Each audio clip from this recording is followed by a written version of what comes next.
Sebetulnya kan banyak juga masyarakat yang masih berpikiran negatif, takut ke asuransi. Dia mengasuransikan mobilnya yang tadinya dilaporkan penggunaannya pribadi. Ternyata di tengah jalan dia gunakan untuk kepentingan umum. Assalamualaikum warahmatullahi wabarakatuh.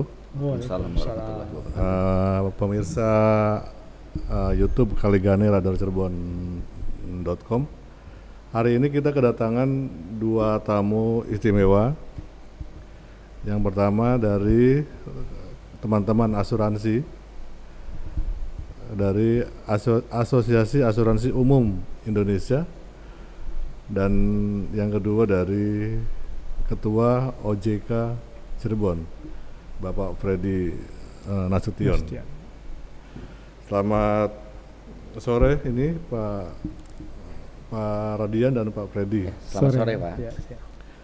Nah, kali ini kita coba memulai membahas atau menyentil soal bulan Oktober ini adalah bulan inklusi keuangan, bagi Indonesia ya, terutama masyarakat Indonesia.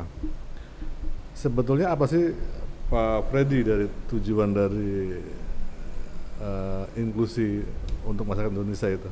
Oke, kasih Pak Ing ya. Jadi kalau kita bicara inklusi, itu ada kaitannya dengan kesejahteraan masyarakat, gitu. Khususnya inklusi keuangan. Gitu. Karena ada penelitian yang dilakukan oleh Bank Dunia bahwa semakin meningkat tingkat inklusi keuangan tersebut, itu tingkat kesejahteraan masyarakat dari suatu negara itu akan turut meningkat. Gitu. Kenapa? Karena banyak layanan-layanan, jasa-jasa yang bisa dimanfaatkan oleh masyarakat dari sektor jasa keuangan, termasuk dari sektor perbankan, dari pasar modal, dan juga dari perasuransian dan pembiayaan begitu. Jadi itu backgroundnya. Nah, bulan inklusi keuangan ini dimaksudkan adalah kita bagaimana kita menyemarakkan gitu, kita meningkatkan, menggebiarkan supaya masyarakat itu bisa lebih mengenal apa itu sektor jasa keuangan, bisa tahu perbankan, bisa tahu pasar modal, bisa tahu asuransi, dana pensiun, lembaga pembiayaan, dan sebagainya, seperti itu. Jadi kita libatkan seluruh sektor untuk sama-sama kita gelorakan supaya tingkat inklusivitas dari masyarakat itu bisa meningkat, seperti itu. Nah, untuk wilayah Cirebon saja Pak Freddy, gimana nih progresnya? Apakah sudah cukup baik inklusi keuangan ini? Oh ya, kalau kita lihat dari data yang sudah dilakukan, itu survei tahun 2019 itu tingkat inklusi keuangan itu sudah mencapai di angka 76% secara nasional. Itu sudah cukup bagus ya. Tapi memang kalau kita bandingkan dengan negara-negara tetangga, tingkat inklusi kita itu masih lebih rendah. Sehingga Pak Jokowi itu menargetkan bahwa di tahun 2024 itu tingkat inklusi itu sudah harus mencapai di atas 90%. Nah, itu menjadi PR kita semua. Tapi dengan kolaborasi itu, dengan kerjasama, sinergi, itu saya yakin bisa kita capai, kita realisasikan. Ya, salah satunya keberhasilan itu mungkin dari banyaknya masyarakat Indonesia yang mungkin punya rekening, punya akun sendiri di bank. Ya. Jadi tidak hanya perbankan, tapi juga bisa punya rekening polis, rekening di pasar modal, atau juga investasi di tempat-tempat lain gitu ya, yang tentunya yang legal. Itu juga sudah merupakan inklusi gitu. Inklusi. Jadi inklusi itu maksudnya adalah masyarakat tersebut sudah memiliki akses gitu kepada lembaga keuangan, termasuk perbankan, asuransi, di pasar modal juga, leasing juga. Dan yang sebetulnya paling simpel itu kalau misalnya kita memiliki SIM, itu sebetulnya sudah ada itu inklusi juga. Karena di SIM itu atau di STNK itu ada asuransi ya, jasar harja kan. Sebetulnya sudah punya gitu inklusi itu ya. Berarti memang salah satunya itu menuju satu data lah ya. Ya, kita harapkan ya. Penduduk Indonesia. Termasuk BPJS juga. BPJS betul ya, BPJS, PNM, pegadaian semua. Iya. Oke. Mas Radian, ini saya juga baru tahu nih dari AU itu singkatan dari Asosiasi Asuransi Umum Indonesia. Itu maksudnya apa tuh? Bedanya apa dengan asuransi jiwa misalnya? Jadi Asosiasi Asuransi Umum Indonesia itu adalah asosiasi ikatan dari perusahaan-perusahaan asuransi umum. Jadi asuransi itu memang terbagi menjadi dua, dan jiwa. Asuransi umum dan asuransi jiwa. Kalau asuransi jiwa itu cenderung mengcover suatu resiko yang sifatnya pasti, tapi waktunya tidak pasti. Ya contohnya orang meninggal. Ya meninggal itu bisa dibilang pasti. Orang sakit bisa dibilang semua orang pasti sakit, tapi waktunya yang tidak pasti. Di situ akan bermain investasi, ya di situ yang akan bermain adalah investasi. Sementara asuransi umum itu adalah asuransi yang sifatnya asuransi murni. Jadi kita mengcover suatu resiko yang benar-benar tidak pasti terjadi, baik itu waktu maupun kejadiannya tidak pasti terjadi. Nah untuk asuransi umum sendiri itu memang kita masuk dalam suatu ikatan asosiasi yang disebut dengan AAUI begitu. Ini namanya baru familiar di saya. Itu tahun berapa sih waktu lahir AU itu? Sekarang udah lama. Kita nih ulang tahun yang ke-17 ya. Jadi tanggal berapa? Ya, kita ulang tahunnya tanggal 18 Oktober. Nanti tanggal 23 Oktober kita akan mengadakan suatu acara puncak, yaitu acara pekan seni lah ya, acara silaturahmi seluruh keluarga asuransi umum di Cirebon. Itu tanggal 23 Oktober acaranya akan diadakan di Grage City Mall. Itu nanti akan ada acara door prize, acara senam bersama, acara sebelumnya kita ada deretan acara ya, seperti lomba-lomba olahraga seperti lomba pingpong, lomba catur, gaple dan biliar. Itu sudah ada pemenangnya. Nanti di acara puncak akan diumumkan siapa saja pemenangnya gitu. Nanti juga mungkin akan ada acara untuk keluarga karyawan seperti lomba joget atau lomba mewarnai dan sebagainya. Yang di Cirebon dari mana aja pesertanya?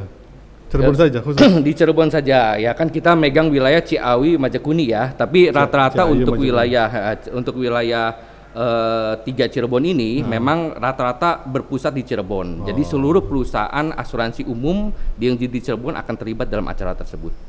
Gitu.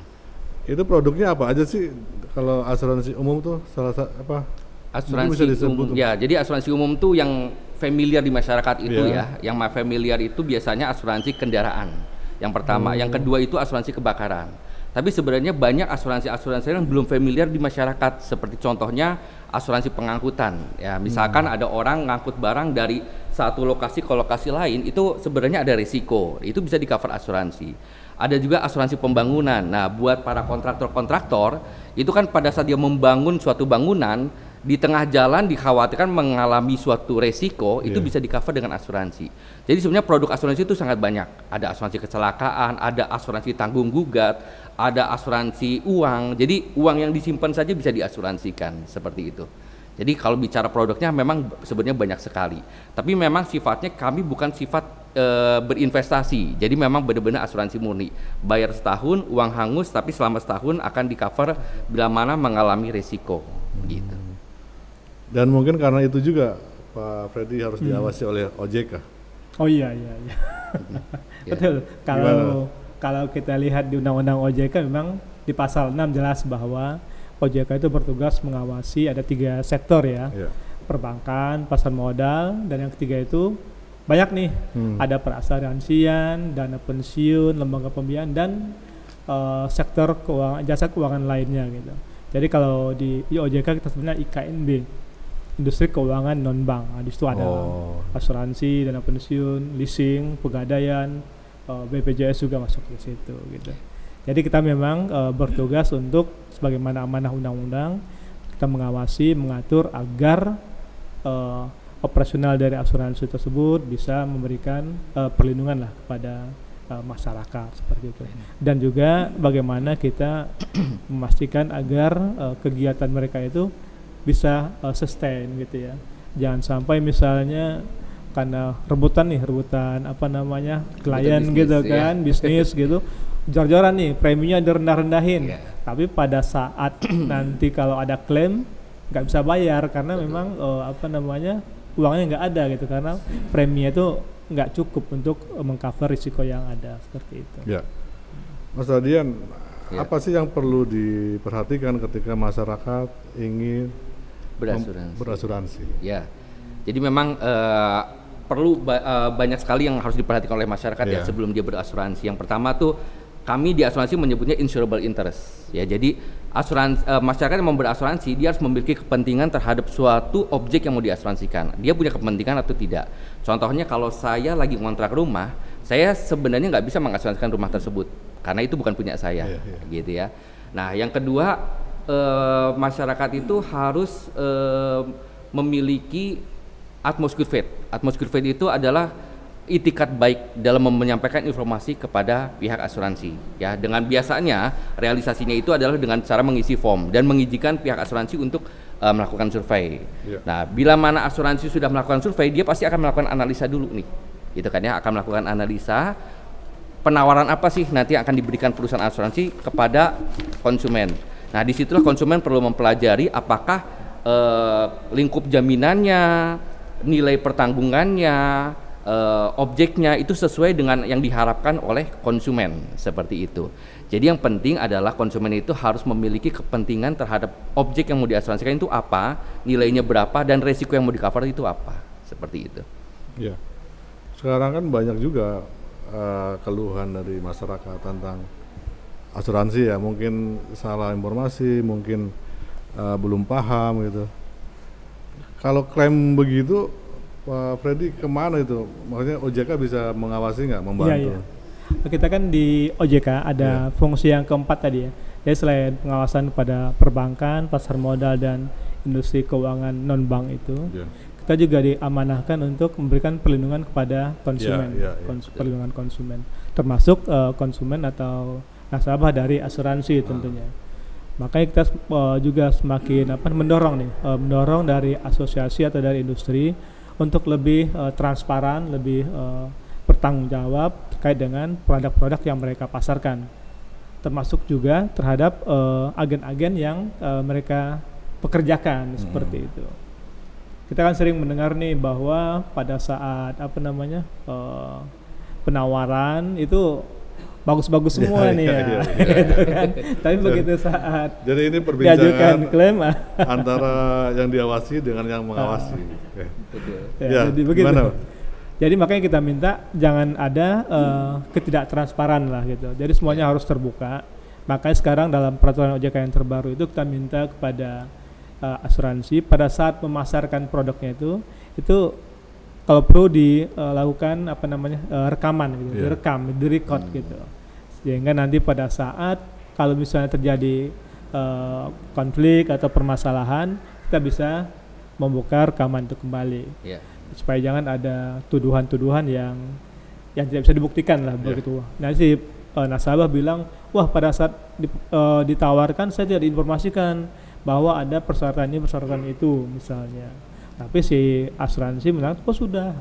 Nah, kalau misalnya sudah ada rekamannya kan tinggal kita buka, jelas seperti apa pada saat penawaran dari produk-produk tersebut. Nah itu yang memang kita inginkan bahwa jangan sampai minat yang tinggi dari masyarakat, tapi di sisi lain itu bisa ada hal-hal yang bisa merugikan masyarakat sendiri seperti itu. Mas Radian, apa yang perlu diketahui oleh masyarakat nih tentang asuransi? Ya, jadi masyarakat itu perlu sadar bahwa asuransi itu adalah suatu perlindungan untuk memulihkan kondisi finansial masyarakat ya. Jadi menjaga kestabilan keuangan bagi konsumen ya. Yang kedua adalah untuk mengalihkan suatu resiko ya. Jadi sangat penting, contohnya masyarakat nih yang mengambil kredit di bank, otomatis aset itu menjadi agunan di bank. Nah itu sangat beresiko bila mana tidak diasuransikan. Jadi memang itu sangat penting untuk menjaga kestabilan finansial bagi konsumen. Nah asuransi juga bisa berfungsi sebagai investasi bagi masyarakat, seperti itu. Dan untuk masyarakat secara umum memang itu menjadi bisa menjadi mekanisme pengumpulan dana masyarakat ya Pak ya. Jadi bisa menjadi mekanisme mengumpulkan dana masyarakat dan menjaga kestabilan ekonomi bagi masyarakat ya Pak ya. Jadi dengan berasuransi itu bila mana mohon maaf ya terjadi suatu bencana alam ya, yang cukup meluas, itu kestabilan ekonomi masih bisa terjaga bila mana masyarakat berasuransi. Seperti itu. Itu manfaat dari asuransi. Masalahnya jika ada keluhan, apa yang akan dilakukan dari asuransi? Mengadu kemana nih? Bagi masyarakat ya. Bagi masyarakat. Jadi memang salah satunya OJK juga bisa menjadi badan ya Pak ya untuk pengaduan masyarakat. Tapi kita juga udah punya media yaitu BMAI. Ya, jadi ada BMAI, itu adalah lembaga yang menampung keluhan bagi masyarakat yang bahkan klaimnya di bawah 500 juta pun masih bisa dihandle oleh BMAI. Jadi bila mana masyarakat mengalami ketidakpuasan terhadap pelayanan dan servis dari asuransi, itu bisa mengajukan pengaduan ke BMAI. Begitu ya Pak Freddy ya? Ya mungkin sedikit saya tambahkan, memang kalau ada permasalahan nih, ada konsumen dengan lembaga keuangan ada permasalahan di ketentuan OJK, POJK tentang perlindungan konsumen itu. Jadi si nasabah itu pertama-tama melapor ke lembaga keuangannya, misalnya ke asuransi gitu. Nih saya keberatan nih dengan ini. Nah, itu dari pihak asuransinya akan diberikan waktu untuk bisa menyelesaikan gitu. Ada waktu tertentu 20 hari kalau saya tidak salah gitu. Setelah pengaduan lengkap itu prosedurnya. Nah, jika alternatif atau penawaran penyelesaian yang ditawarkan misalnya oleh lembaga keuangan asuransi misalnya itu tidak memenuhi ekspektasi atau keinginan dari si konsumen, konsumen juga bisa mengadukan kepada lembaga alternatif penyelesaian sengketa LAPS, termasuk BMAI tadi ya, betul, BMAI. Nah, itu bisa. Jadi tahapan-tahapan itu memang kita upayakan untuk prioritasnya adalah secara personal dulu. Kita upayakan di luar lembaga pengadilan. Kenapa? Karena memang kalau secara personal seperti itu biasanya lebih ada win-win solution gitu. Mediasi itu kan win-win solution. Beda kalau misalnya litigasi kan win-loss itu ya. Ada hukum putusan pasti ada yang menang, ada yang kalah. Sanksi. Betul. Nah, itu memang kita prioritaskan dulu, dan kalau misalnya dari LAPS masih belum, bisa ke kita juga, ke OJK juga. Kita juga sudah punya lembaga saluran-saluran. Kita punya WA, punya call center, punya internet banking semua, internet begitu ya. Itu kalau kode itu gampang 157 gitu. Misalnya pengen mengadukan pengaduan gitu terkait suatu lembaga keuangan, kita bisa telepon ke 157 dan itu ada petugas-petugas yang sudah kita siapkan. Atau WA juga ada, WA 157 gitu. Jadi cukup banyak saluran-saluran bagi masyarakat yang yang mengalami permasalahan jika ingin melaporkan ke OJK. Tapi memang kita minta supaya itu bisa diselesaikan di internal dulu, maksudnya antara nasabah dengan perusahaan asuransi atau bank atau pasar modal atau apa yang mereka melakukan kerjasama seperti itu. Nah, Mas Rodian, kalau apa sih sebetulnya, kan banyak juga masyarakat yang masih berpikiran negatif, takut ke asuransi. Itu apa kira-kira yang bisa membuat masyarakat tenang atau menghilangkan pikiran negatif tentang asuransi itu seperti apa? Jadi memang ada beberapa pemahaman ya yang harus disadari oleh masyarakat ya, bahwa ada prinsip-prinsip asuransi yang memang itu sudah berjalan di perusahaan asuransi baik nasional bahkan internasional ya. Contohnya masalah penggantian klaim gitu. Ada istilah sebutannya indemnity. Indemnity itu penggantian yang di mana nilai suatu objek bila mana mengalami suatu risiko akan diganti dengan nilai sesaat sebelum kejadian. Ya, contohnya misalkan rumah kebakaran, itu ada dua metode penggantian gitu ya. Jadi ada metode penggantian indemnity, ada reinstatement gitu ya. Terus juga ada metode seperti subrogation ya. Subrogation itu misalkan kalau penggantian sudah dilakukan oleh perusahaan asuransi, maka salvage-nya itu otomatis menjadi hak perusahaan asuransi. Jadi memang banyak hal-hal yang tidak dipahami oleh masyarakat, tapi sebenarnya itu sudah berlaku di perusahaan asuransi baik itu nasional maupun internasional. Nah, memang diperlukannya adanya konsultan asuransi. Memang yang kita sudah kenal di masyarakat ini saat ini adalah broker ya Pak ya, broker insurance ya. Jadi untuk perusahaan-perusahaan besar, untuk masyarakat yang memiliki aset yang nilainya besar, itu bisa menggunakan jasa broker insurance. Yaitu broker asuransi itu akan memberikan konsultasi resiko-resiko apa yang sekiranya perlu dijamin, data-data apa saja yang perlu disiapkan, dan bila mana klaim pun mereka nanti akan membantu proses klaimnya seperti apa, kayak gitu. Nah, secara umum tuh apa sih hak dan kewajiban dari pemegang polis itu secara umum ya? Pemegang polis ya. Iya. Jadi, nah ini yang paling penting nih. Soalnya siapa tahu dia nggak bayar sebulan atau ya. Jadi gini, kalau asuransi itu suatu ikatan perjanjian, bukan suatu transaksi jual beli ya. Iya. Suatu ikatan perjanjian antara perusahaan asuransi dengan konsumen, di mana asuransi mengikatkan diri dengan menerima sejumlah premi. Nah, jadi artinya perjanjian itu baru berlaku bila mana premi sudah diterima oleh tertanggung oleh perusahaan asuransi. Itu yang paling pertama. Yang kedua, memang perusahaan pemegang polis itu wajib membaca isi polis. Isi polis itu memang harus dibaca tuh oleh konsumen. Jangan sampai mereka, karena biasanya konsumen terima, udah masuk brankas gitu ya, atau masuk tempat penyimpanan. Itu sebenarnya perlu sekali dibaca, karena mereka punya masa tenggang waktu pembayaran premi itu 14 hari untuk mempelajari isi polis. Bila mana tidak sesuai, mereka berhak untuk mengklaim ke perusahaan asuransi, ini salah, saya nggak mau seperti ini, tanpa harus membayar. Seperti itu. Tapi kalau mereka setelah 14 hari mereka wajib membayar polis asuransinya, dan bila mana ada perubahan terhadap suatu kondisi, misalkan contohnya ya, dia mengasuransikan mobilnya yang tadinya dilaporkan penggunaannya pribadi, ternyata di tengah jalan dia gunakan untuk kepentingan umum, contohnya Grab atau Gojek ya. Itu secara otomatis jaminan sudah tidak berjalan karena penggunaannya sudah berubah. Nah, contohnya rumah tinggal. Orang pada saat asuransi dia asuransikan rumah tinggal, ternyata di tengah jalan dia gunakan rumah tinggalnya sebagai toko. Nah, itu kalau tidak dilaporkan ke pihak asuransi dan tidak di-adjust, maka itu secara otomatis akan menyebabkan dia gugur, hak dia gugur sebagai tertanggung. Nah, itu yang perlu dipahami oleh masyarakat, bahwa dia punya kewajiban membaca polis dan melakukan laporan kepada perusahaan asuransi bila mana terjadi perubahan seperti itu. Jadi selama masyarakat mematuhi atau mentaati aturan itu, sebetulnya mudah ya untuk mengklaim itu. Jadi bicara asuransi itu kan bicara ikatan perjanjian ya. Jadi intinya ada hak, ada kewajiban. Bila mana kewajiban ada kewajiban, ada hak ya. Kalau kewajibannya sudah dijalankan, maka haknya berlaku. Tapi kalau misalkan kewajibannya itu dilanggar, maka dia akan kehilangan hak. Prinsipnya seperti itu ya. Makanya sebenarnya kalau menurut saya ya, asuransi itu bisa mengajarkan masyarakat taat terhadap hukum. Iya betul ya Pak ya, taat terhadap hukum dan taat terhadap prosedur. Karena apa? Contohnya gini, asuransi menyatakan bila mana orang mengendarai kendaraan bermotor tanpa memiliki SIM, maka secara otomatis dia tidak punya hak untuk mengklaim kendaraannya ke asuransi. Jadi secara tidak langsung kita tuh menekankan kepada masyarakat bahwa kamu kalau mau nyetir mobil harus punya SIM, begitu ya Pak ya.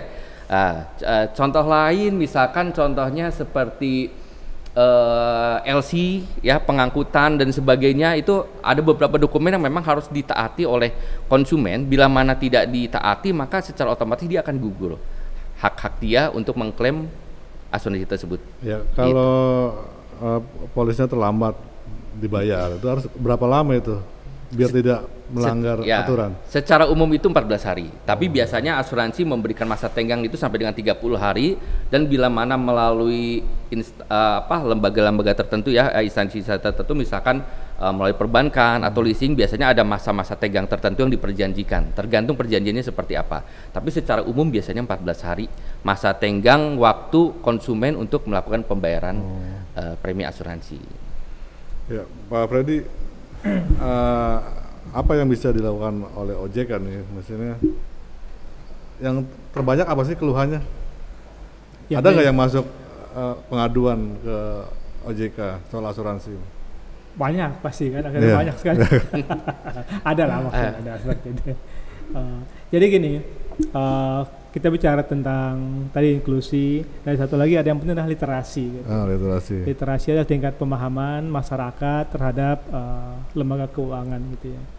Nah, itu kalau kita bagi-bagi lagi, perbankan, asuransi, pasar modal, itu yang paling tinggi tingkat literasi adalah perbankan, dan sampai 36%. Belum terlalu tinggi juga sih 36% ya. Itu perbankan itu yang sudah udah masif gitu ya. Sementara yang untuk asuransi ini baru sekitar 17%, jadi masih cukup rendah tingkat literasi masyarakat gitu ya.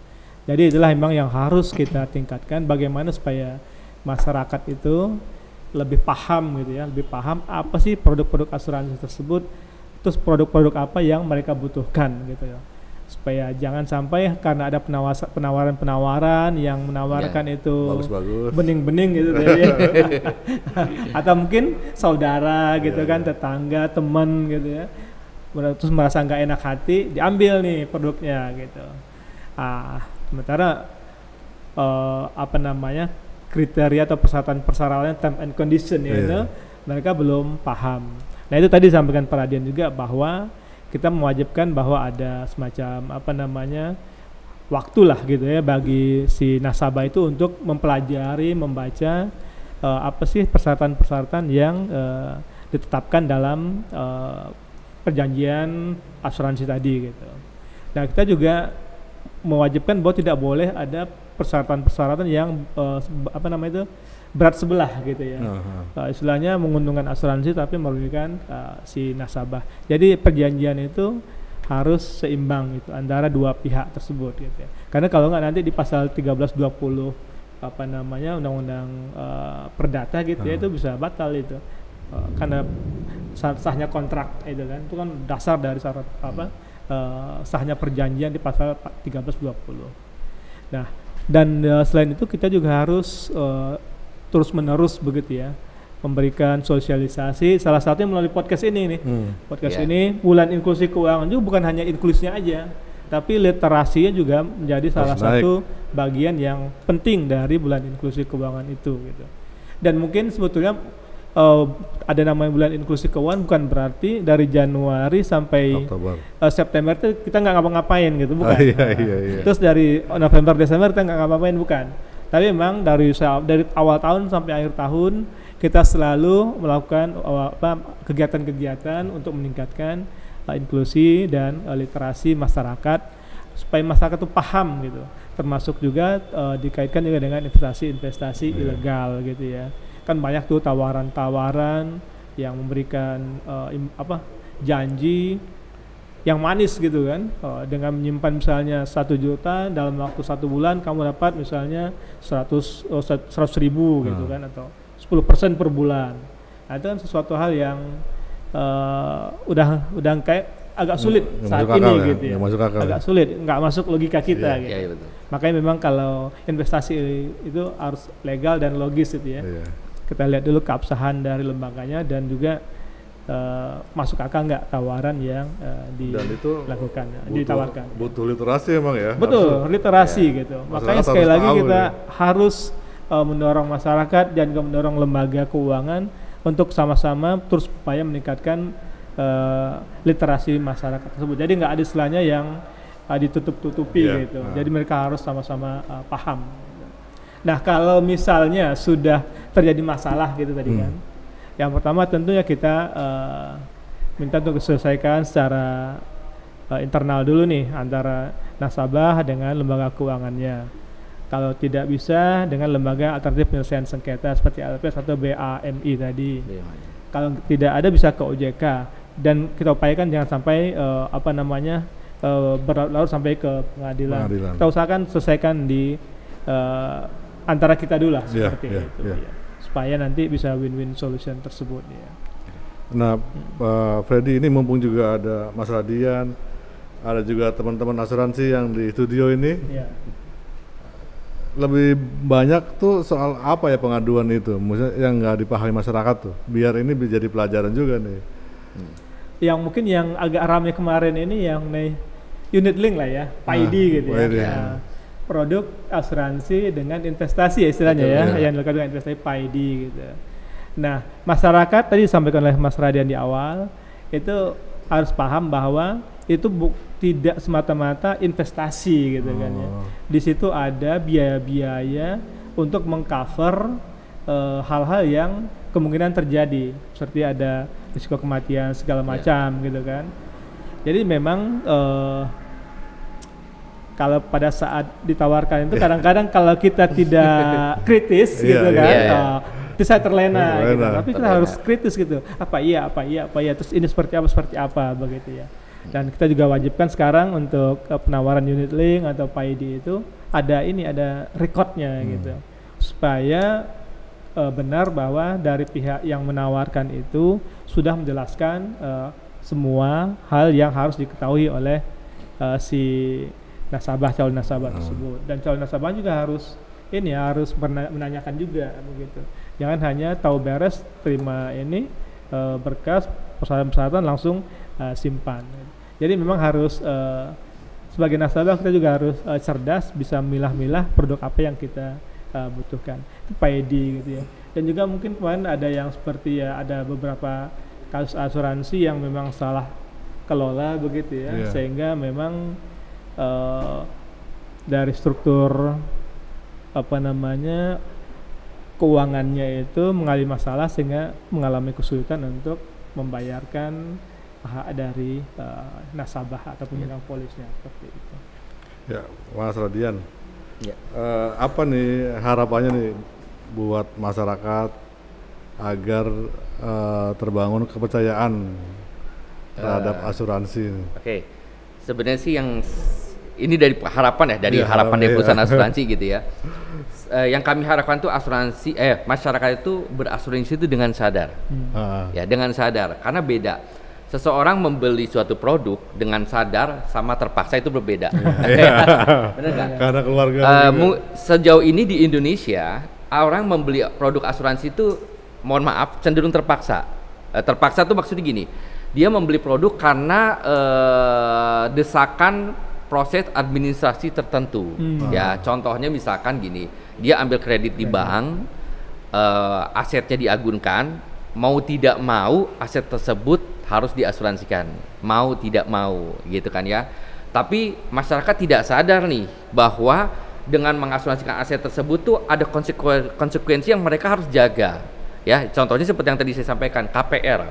KPR itu bayangkan saja ya, asuransinya itu selama jangka waktu KPR. Rumah tinggal ambil kredit di bank 15 tahun. Dari tahun pertama sampai 15 tahun, di tengah-tengah dia buka warung. Buka warung atau bikin restoran, bikin rumah makan. Atau dia misalkan macam-macam ya, buka klinik dan sebagainya. Itu menyebabkan resikonya itu tidak di-cover. Nah, itu yang masyarakat tuh benar-benar harus sadar bahwa asuransi itu apa ya. Jadi kalau saran saya, kebetulan kan kita marketing ya, gitu ya. Kalau kita nawarin asuransi itu mereka ujung-ujung cuma nanya berapa preminya, ya kan, preminya berapa. Dapatnya berapa, preminya berapa. Nah, padahal premi asuransi itu sudah diatur ya Pak ya oleh OJK. Jadi masyarakat sebenarnya nggak perlu khawatir asuransi A atau asuransi B ngasih premi kemahalan. Ya Pak ya, sebenarnya nggak perlu khawatir karena sudah diatur semuanya oleh OJK, asuransi kebakaran maupun asuransi kendaraan. Jadi kalau saran saya jangan lihat preminya, justru yang harus dilihat adalah jaminannya sama konsekuensi yang dia harus jalanin selama masa periode asuransi tersebut. Mungkin terakhir ya, Mas Radian, apa aja nih kegiatannya sama kawan-kawan asuransi nih dari AUI? Kami ini dari AUI ini sering mengadakan seperti acara bakti sosial, juga terlibat dalam kegiatan inklusi keuangan ya Pak ya, jadi sosialisasi terhadap masyarakat juga. Seringkali kita berkumpul membahas tentang klausula-klausula perkembangan peraturan-peraturan dalam perasuransian gitu kan ya, seperti apa, seperti itu sih Pak kegiatannya. Yang puncak itu memang ulang tahun AUI ini di tanggal 17 Oktober ini kita selalu mengadakan acara pekan seni lah ya, pekan seni dan pekan olahraga di antara perusahaan-perusahaan asuransi. Nanti juga akan ada donor darah juga, akan ada acara pembagian door prize dan sebagainya. Seperti itu. Mungkin bisa bantu juga nih OJK untuk sosialisasi literasi. Wajib, itu wajib.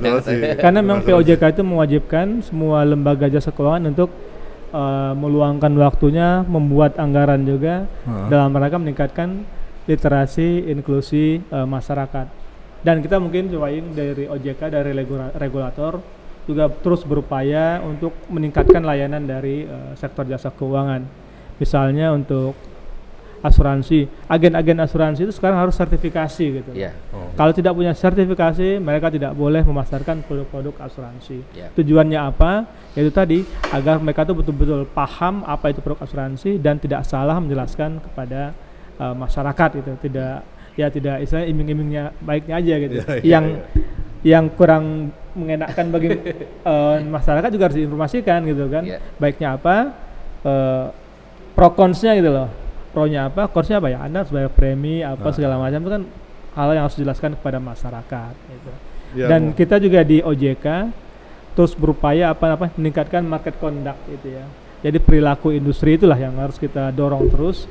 Ya tidak hanya dari sisi regulasi prudensialnya, tapi dari perilaku pemasaran segala macam itu yang sangat penting, karena itu yang menjadi salah satu harapan dari masyarakat, sehingga permasalahan-permasalahan yang terjadi di asuransi yang kita tahu bersama itu tidak terulang lagi di masa depan seperti itu. Jadi mungkin masih ada permasalahan di asuransi atau keluhan masyarakat, mungkin salah satunya karena kurangnya pemahaman masyarakat terhadap asuransi.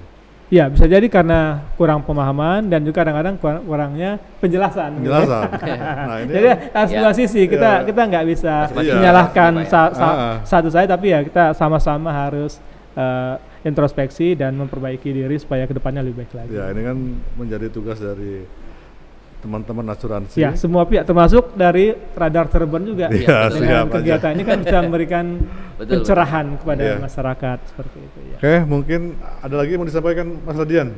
Dari saya cukup. Tadi udah disampaikan semuanya. Dari Pak Freddy?